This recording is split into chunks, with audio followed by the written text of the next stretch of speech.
Welcome to Law for Non-Lawyers. Intellectual property law. G'day, Ram. So, how do you protect, and how does the law protect things that aren't real, intangible property? So, I think real estate, reality, land, that's one type of property. And we've seen Blackstone's Laws of England explore proprietary rights around ownership and possession. And we've seen the law protect land through torts, for example, trespass and nuisance, and rights underlying rights in land, such as exclusive possession. And then there are other things like real goods, so also known as chattels. And you can protect goods and chattels by criminal regimes such as theft, to protect rights of ownership in those goods. And we've also seen torts law providing civil remedies to protect goods and rights in goods, ranging from trespass to goods and conversion of goods. So the law has shown us it can protect real property. But what about intellectual property? Property that, or essentially value that people have created through ideas, concepts, inventions, images. So it's a simple idea, intellectual property, but it is quite complex to govern it. And that's what today's session is going to be about. So we principally have four statutory regimes that protect rights in creative endeavours and outputs that have a value. In intellectual property law, there is what's known as the idea and expression dichotomy. And that is that you can't protect an idea. It would be very hard for the law to give effect to such a notion due to evidentiary limitations of proof. So instead, the law focuses on the expression of an idea. And we're going to look at four different regimes together. The law, and they're all statutory regimes with different registration and effects and requirements, giving different protections for different durations. We're going to look at the law of copyright. We're going to look at the law of design law, registered design law, which is often for drawings and industrial designs. Trademarks, which look at marks out in the marketplace to identify specific origin of goods and services. And also inventions, which is patent law, where we protect inventive ideas or an inventive step.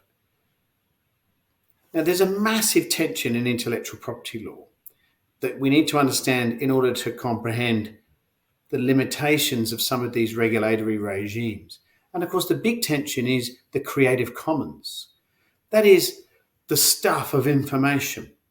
We don't want it all locked up forever and privatized, because that would stifle innovation and invention if we lock up certain ingredients of things. But on the other hand, we want to reward innovation. We want to encourage investment and R&D. Think about drugs, the amount of money spent on clinical trials, research development before a product can come to market. You need to incentivize the creative endeavor. Think about a book, how long it would take to write a book or create a movie, a film, or Any artistic work is by definition work. So we want to incentivize production and grant rights to enable commercialization. And it's that the law of intellectual property tries to juggle. So we don't want to lock up all the things in the Creative Commons and exclude those from the rest of us, but equally we want to reward innovation and encourage innovation and give inventors and producers and generators of works incentive to do the work so that they can capitalize on their outputs in the marketplace. So let's start off with copyright law. Copyright law looks to protect creative works, but again, not ideas, only expressions of ideas.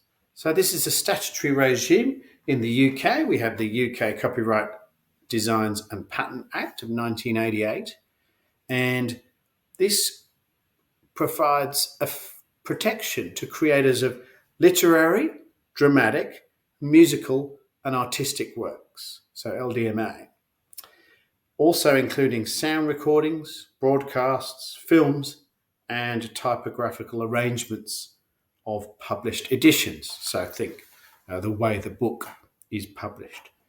So let's have a think about an example. Creative Colin thinks of a song. He has a song in his mind. Now, at that point, he has nothing worthy of legal protection. But the minute, and here's the critical point in copyright law, the minute it's expressed and reduced to what we call material form, copyright is enlivened. Now, material form can be just that. As soon as you write it down on a bit of paper, that's a material form. So say he writes the lyrics of a song down in his notepad. Well, this would be a literary work, and copyright would arise instantaneously. Now, in the UK and indeed Australia, there is no need to register a copyright work, unlike in the United States, where you do. But in England, the copyright has come into existence instantaneously.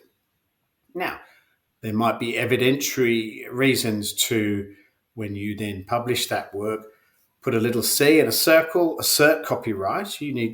Would be prudent to assert copyright, but actually there's no formal registration requirements in order for copyright to exist in that work. But you might put copyright Creative Carl 2022, for example, and you've evidenced to the world that you are asserting rights over that work. So we now have a literary work with literary copyright in it. Now, then Carl might write some music to accompany the lyrics, and copyright would arise in the musical work. So now there's double. One way of thinking about this is layers on an onion. So with a written down song and music, as long as they're both reduced to material form, we now have two copyrights arisen in that song. One for the literary work of the words and the lyrics, and two in the musical work. So we now have two layers on our onion. Let's say Carl then made a recording of him singing and performing the work, so the music, the lyric to the musics. Well, then a third copyright piece of work has emerged, and that is in the recording of the performance. So you can then see how one piece of work can attract multiple copyrights, perhaps, and layers of protection of different aspects of that creative endeavor. If Carl then put it on YouTube and uploaded it, then there would be a performance of that work. And would he own the copyright? Or by putting it up on YouTube, is he giving it out to the world? Well, obviously that would depend on the terms of service of the distribution provider. But where it gets interesting is in the digital domain. So with the advent of the internet and file sharing sites and platforms such as YouTube, such as other providers, it's now very easy to disseminate information instantaneously across a huge, like global audience. Whereas prior to the internet, it was the printing press was the predominant form of publication, and TV and radio. And what that's done is to enable mass distribution of content, creative content that may well be protected by rights. So we could be sitting there at home and we're clicking around and we find the song and we download it and we listen to it and we like it.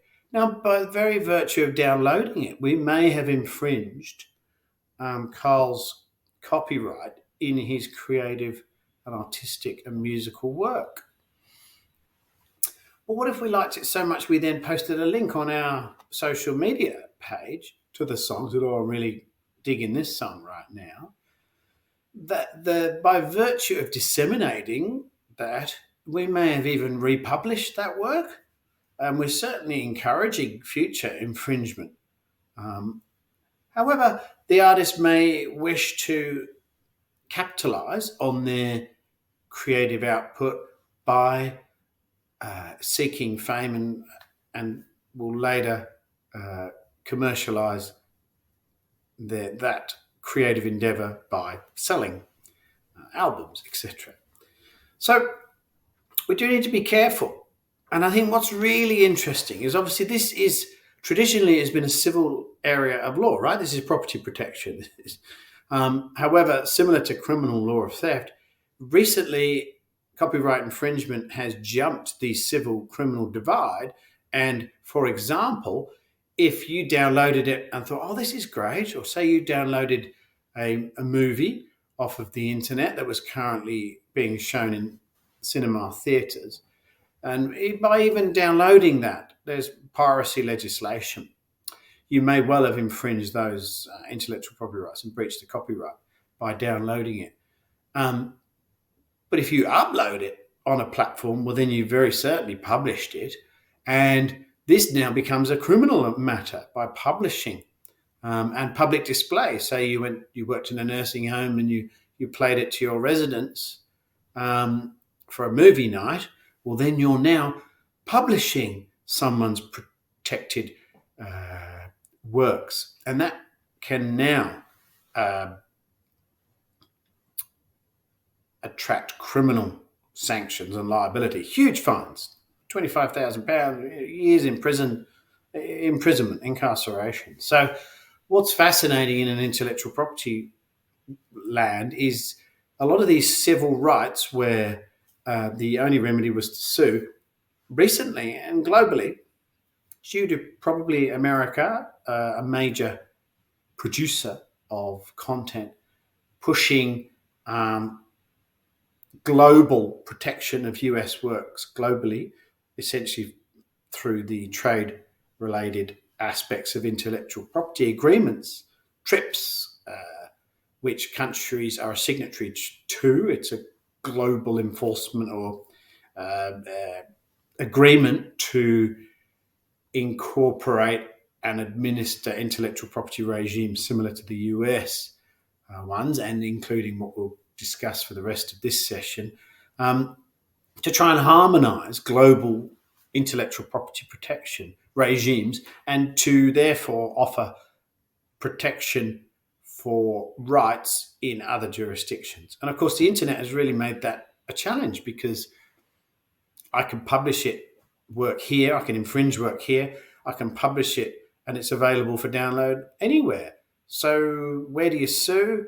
Is it the publisher who's liable? There's been a big push recently to hold internet providers, ISP, internet service providers, liable, and or the platforms that facilitate the distribution.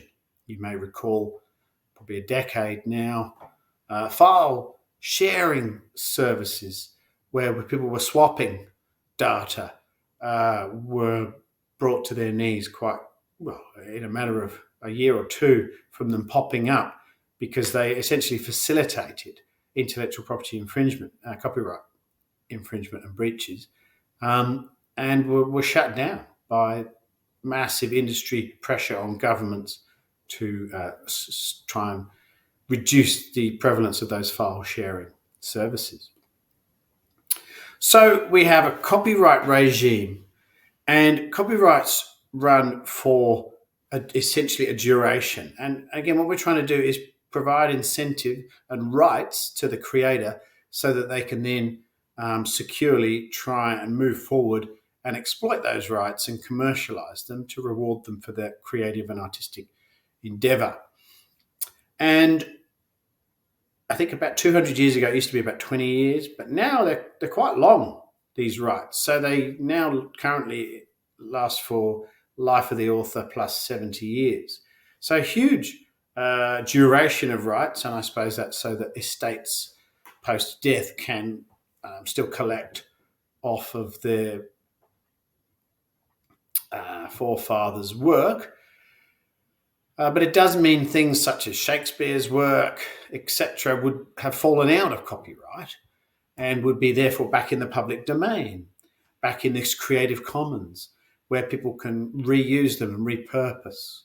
So you can see there a little insight into why we don't want to lock up that public domain too small or too limited, because we are reducing culture and literary history. So currently, very long duration for copyright. Currently, as I've said, no requirement for formal registration. So it does make it very cheap, although you do need to try and produce evidence later if you're going to assert rights as to what it is you had copyright over and from when. So this is the common story of sending yourself a letter and not opening it with your work in it, and you can use the stamp postmark to verify a date, or these days send yourself an email. So there are evidentiary tools you can bring to bear to help you establish copyright. But I think the key take home is to remember you can have multiple layers of rights within a work. There's no formal registration requirement. There are some, it's limited what you can claim. So you can claim, it has to fall within a literary, dramatic, musical or artistic work to be copyrightable. And you're essentially stopping others from reproducing a substantial part of your work. Now that's undefined and it depends. And there are defences to copyright infringement. And these are the fair dealing defences that are in the statute. So, for example, you can infringe and show someone else's work for the purpose of criticism and review, for example, or for reporting the news. In Australia, 20 years ago, there was a new defence of satire and comedy, where you could rip off and reproduce a material or a substantial part of someone else's work for fun. And that was a defence to infringing the rights within the work. Because we don't want to lock up everything so much so that you can't show anyone else's work. So you may be able to show a snippet on the news of something you're referring to in the story, and you would be covered by the defence of fair dealing for purposes of reporting the news. But you wouldn't want to be able to show all of that product on the news, because essentially you're just rebroadcasting that. So you'd fall out of the defence. So there's been a lot of litigation over the years as to what constitutes a substantial part of the original work in order to be enough to be infringed. So copyright, useful. You would sue for infringement. I think the US were have been very proactive in the past by sending very strongly worded letters, threats of huge lawsuits, because I suppose the goal is to reduce infringement and to try and notices of cease and desist, and trying to pull those rights of those works back in Video piracy has always been a huge issue, from selling, unauthorized copies of original works in marketplaces to now, as I say, streaming services, downloading, file sharing services, where the cost to the industry is in the billions, in that had people access their works properly and fairly and paid for the pleasure, then the industry would be that much better off. So there's been a huge concerted effort the last 20 years to try and reduce piracy and illegal downloading and sharing of protected copyrighted works. You can't sue a man of straw, so if the perpetrator's got no money, that limits the availability of your remedies. You've got to find the perpetrator, and you've got to enforce your rights and get a judgment and get payment. So it's tricky, and you can see why the big media generators wanted to rather target the platforms or even the internet service providers for facilitating the copyright infringement, as they're easier to sue and recover damages, compensatory damages for your losses.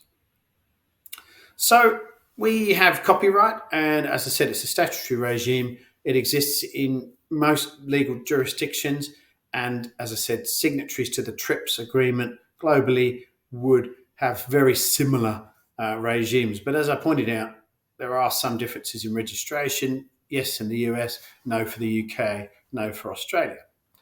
So that's fun. You can draw something on a bit of paper and instantly copyright has arisen. It's yours. You own it, as long as you've reduced your idea to material form. You may also design something. Now, this is in the world of industrial design of objects, but not necessarily. It can also, but mainly it is. So say you design a light shape or fitting, then you need to reduce that to material form. And copyright, it's okay, because you would have a copyright in that as an artistic work instantly, but designs are often industrial, and producers want more significant and substantial protection, and they want a statutorized regime that they can point to that's a bit more cast iron than copyright law. And this is where registered design acts come in, whereby you can register your design with an authority, pay a fee, and it's there for the world to see. Again, it would have an exclusive time protection, where you'd have exclusive rights to commercialize, and you'd have exclusivity over that design. So people design, and corporations design things all the time. Think about the shoes you're wearing, might have pockets of air to give a spongy sole. Well, that would be a registered design, no doubt. Those same shoes may have a mark on them as well, and that would be to distinguish their products from others in the same market.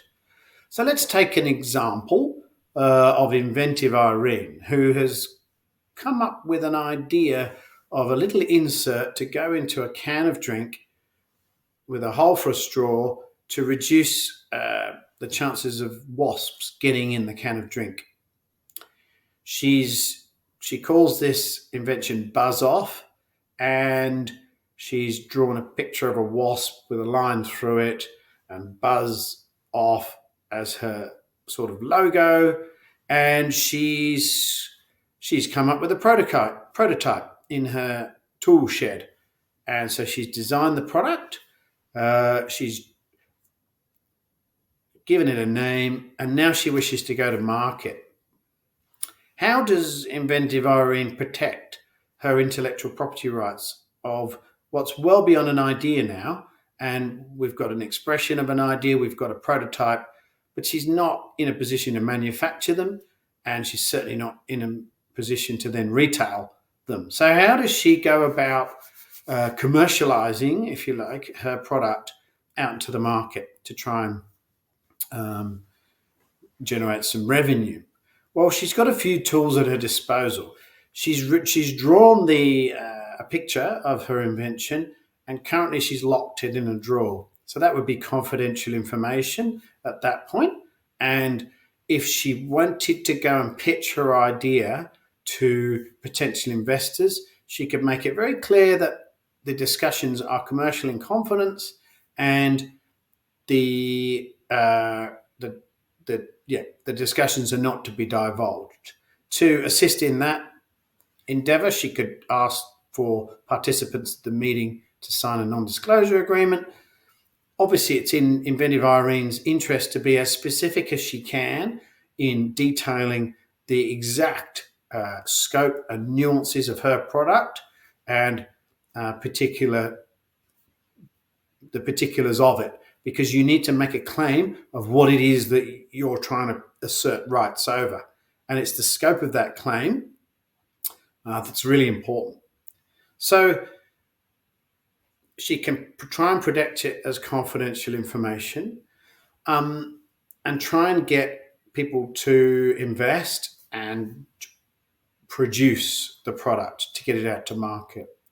As long as there's been a novel or an inventive step, Irene may also be able to register the design.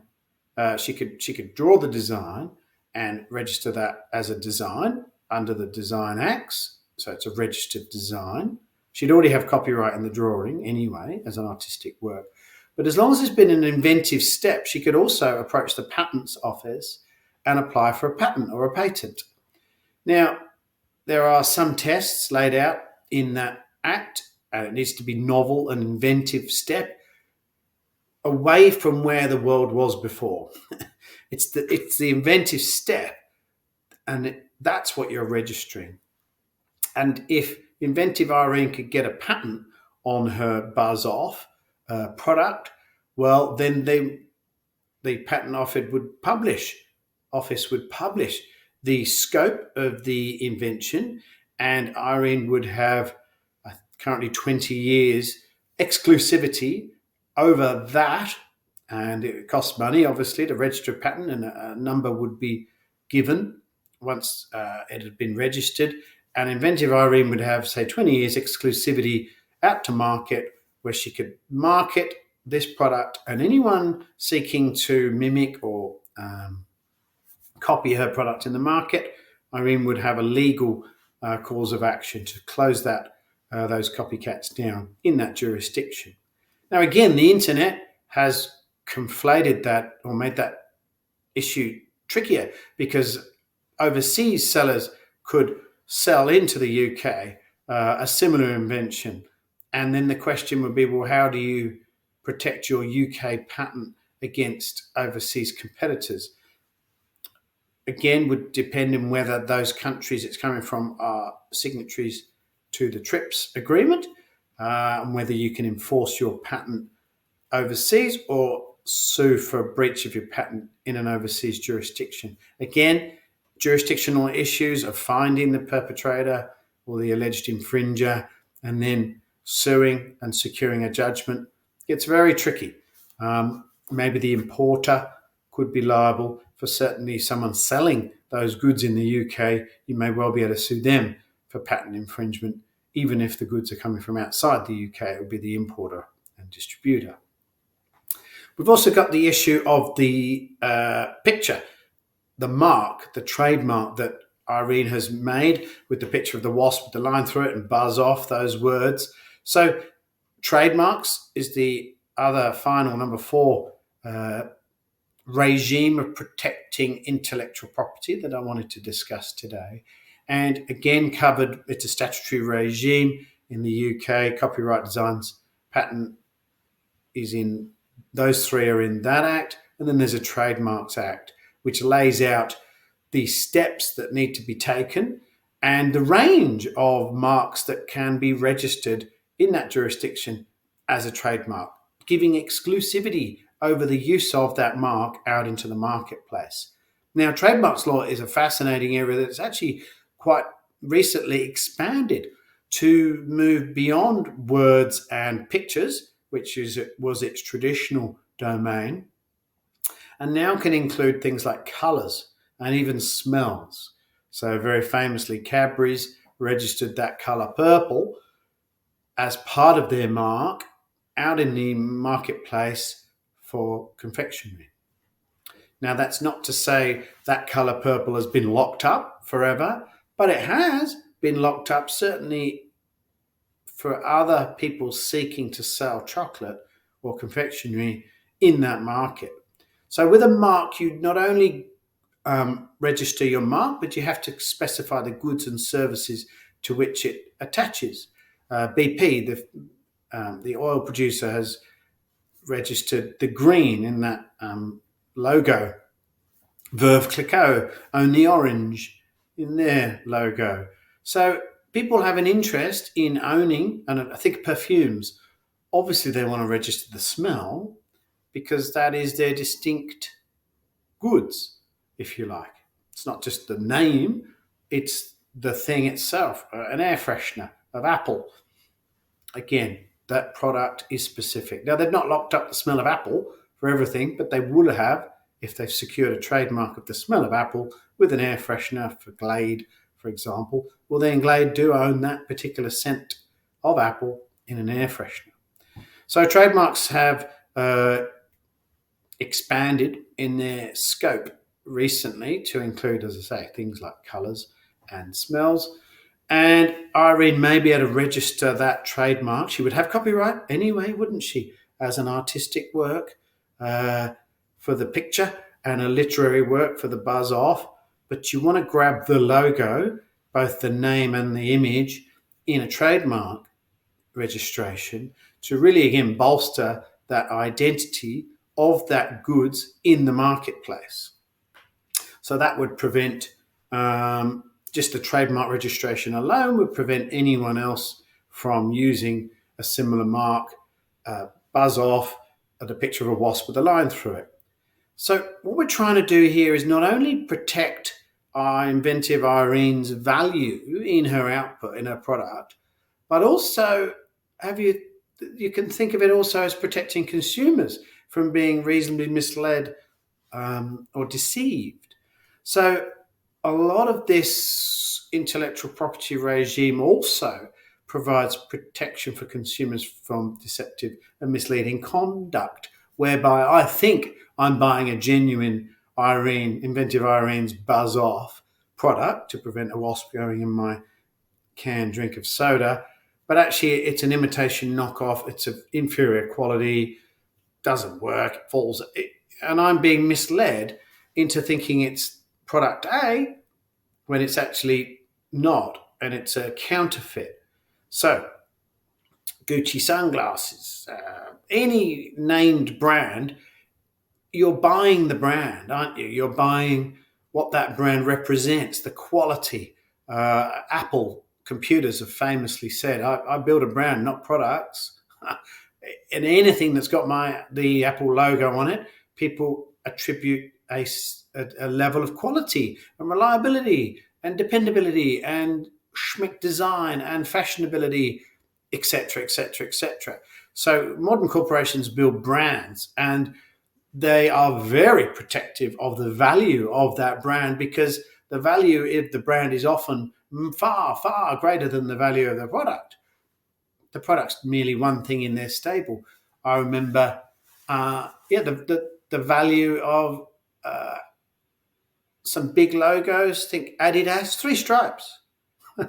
It's just 3 stripes, but that value of those stripes as a signal to market for clothes, sportswear, etc., to Adidas is the essence of their brand, and there's probably more value in that than all of their fixed plant, vehicles, properties put together. Same with think of the value of the Nike swoosh, the tick. There is more value in the tick than in all of Nike's factories and fixed plant and material, which is astonishing to think about, that the value's in the brand.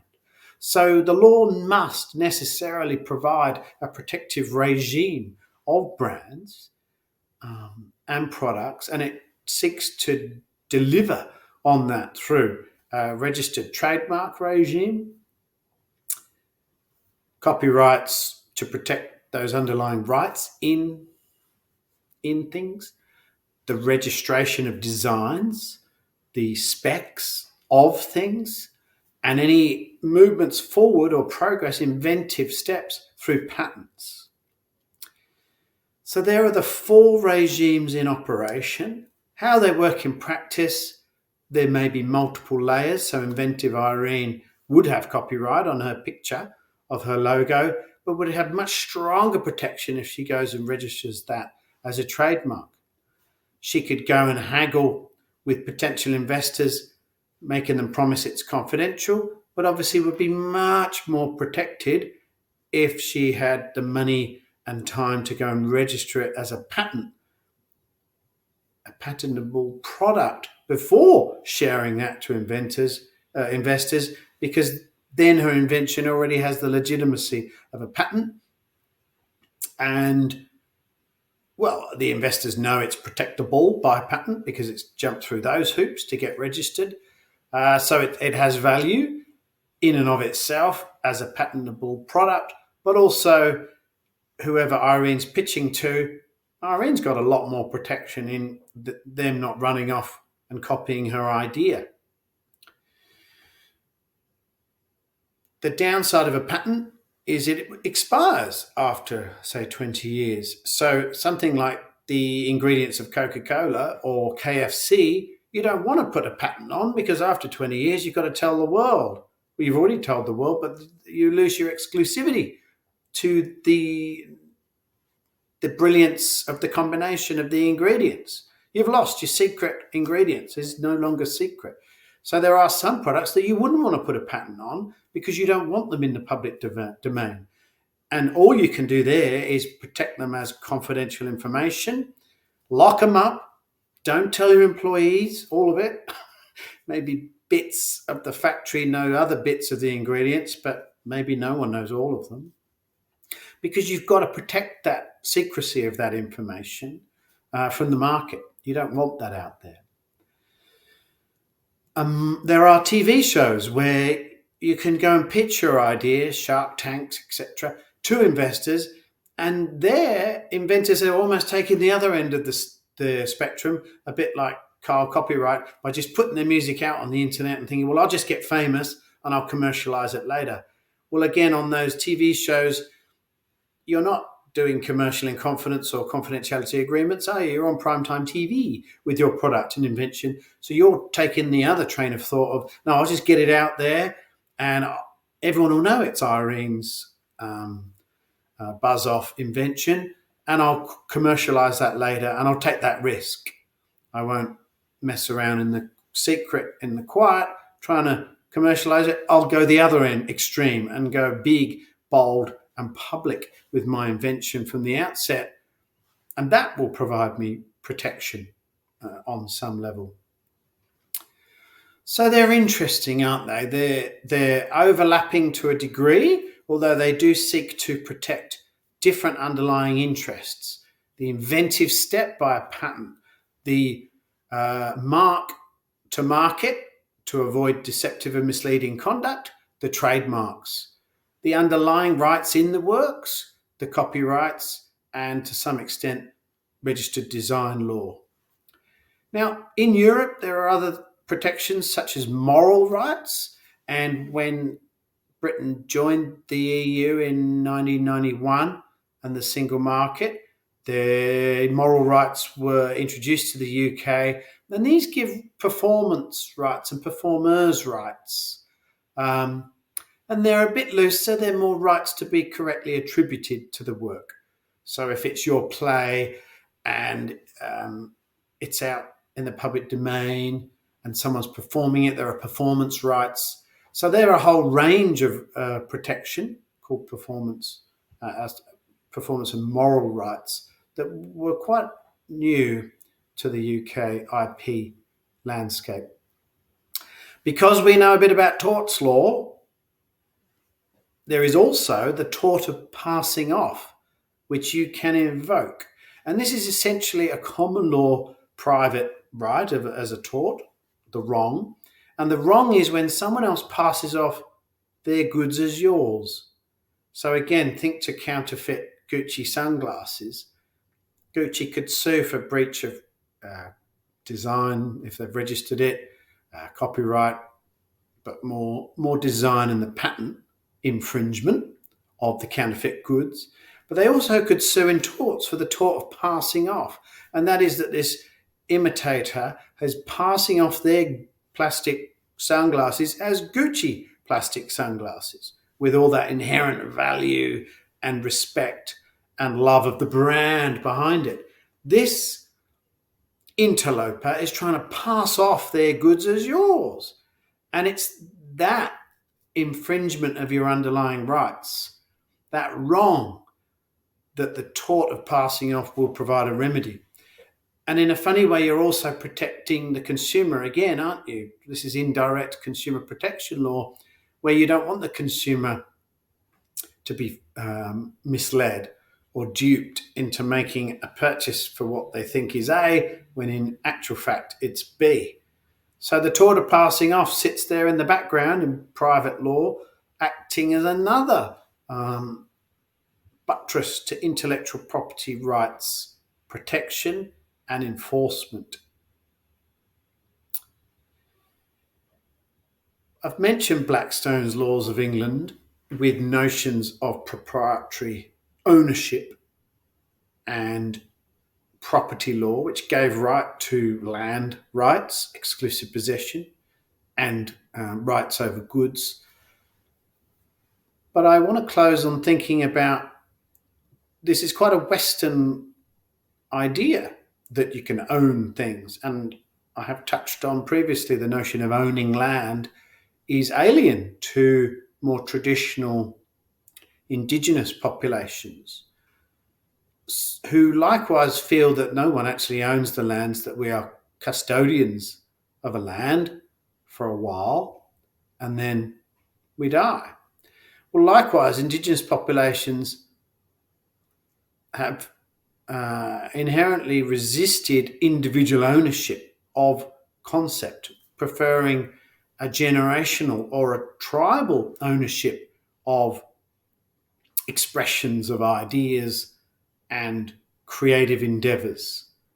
So a very non-individualized Western perspective, and Western laws operating in indigenous landscapes of past conquered lands are grappling with how to acknowledge and respect indigenous notions of title, ownership, and expression to artistic works and creative works. Think songs, think dances, think visualized artworks.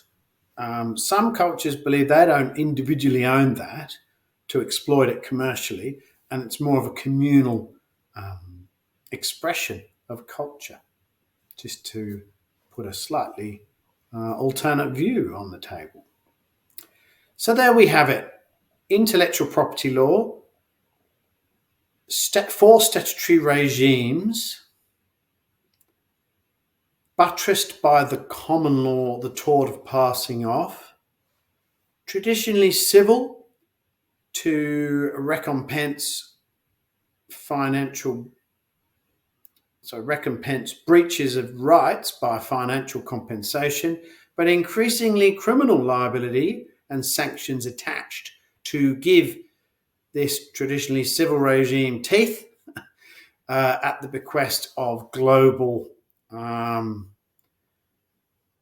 producers who wish to give teeth to the protection of their works. I hope you've enjoyed intellectual property. It's everywhere. You'll never see logos the same again after thinking about intangible rights. But it is right that the law does give respect to the creative endeavour and tries to find a balance between locking up everything that's ever been before, that creative commons, that notion of, and even in the West, we have a notion of shared ownership, of shared history and culture and all that's gone before, versus rewarding novel and inventive creative endeavor and expression. I know there's been a project by Microsoft to digitize historical assets that used to be in the public domain. And by virtue of digitizing them, they've generated a new work worthy of intellectual property law protection, thus locking it up and removing it from the public domain, the commons, and causing some consternation in, is that right? Just because you digitize a historical work, should you then lock it up for life of the owner plus 70 years for commercial exploitation thereof? So it does raise some moral issues as well around what do we want available to everyone to play with versus what should they have to pay for to access it. All right. Thanks for listening.